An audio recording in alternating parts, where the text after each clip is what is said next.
Senior leaders కూడా ఇక్కడికి చేరుకుంటున్నారు. గాంధీ భవన్ లో సంబరాలు అయితే మొదలయ్యాయి.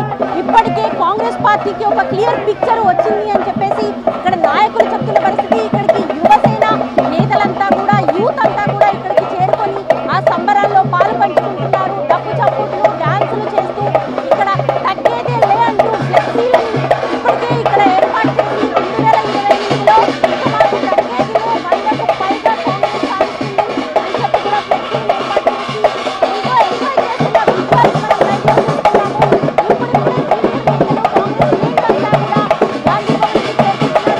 చేస్తున్న విజువల్స్ మనం లైవ్లో చూస్తున్నాము.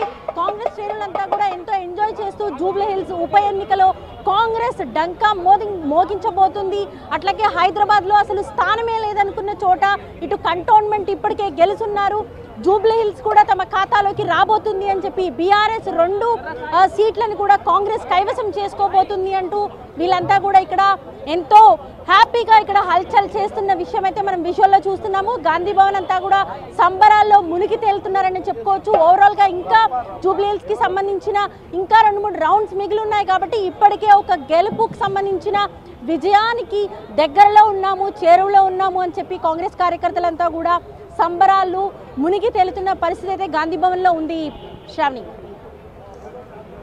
రైట్ రాధిక, మనం గాంధీ భవన్ నుంచి విజువల్స్ చూస్తున్నాం. గాంధీ భవన్ లో కాంగ్రెస్ శ్రేణులందరూ కూడా సంబరాల్లో మునిగిపోయిన సిచ్యువేషన్ కనిపిస్తోంది. సీనియర్ నాయకులు కూడా గాంధీ భవన్ కి చేరుకుంటున్నారు. భారీ మెజారిటీ దిశగా కాంగ్రెస్ జూబ్లీ హిల్స్ ఉప ఎన్నికల్లో సత్తా చాటుతోంది అని చెప్పాలి. 5 రౌండ్లు ముగిసేసరికి 12,681 ఓట్ల మెజారిటీ సాధించింది కాంగ్రెస్. 6వ రౌండ్ కూడా కౌంటింగ్ కొనసాగుతోంది. సో గాంధీ భవన్ లో ఒక సందడి వాతావరణం అయితే కనిపిస్తోంది. విహెచ్ కూడా మాట్లాడిన పరిస్థితులు, హైదరాబాద్ లో కాంగ్రెస్ కి చోటు లేదు అని చెప్పి ప్రతిపక్షాలు చేస్తున్న ఆరోపణలకి జూబ్లీ హిల్స్ ఉప ఎన్నిక ఒక చెంపపెట్టు లాంటిది అని చెప్పి విహెచ్ కూడా మాట్లాడడం జరిగింది.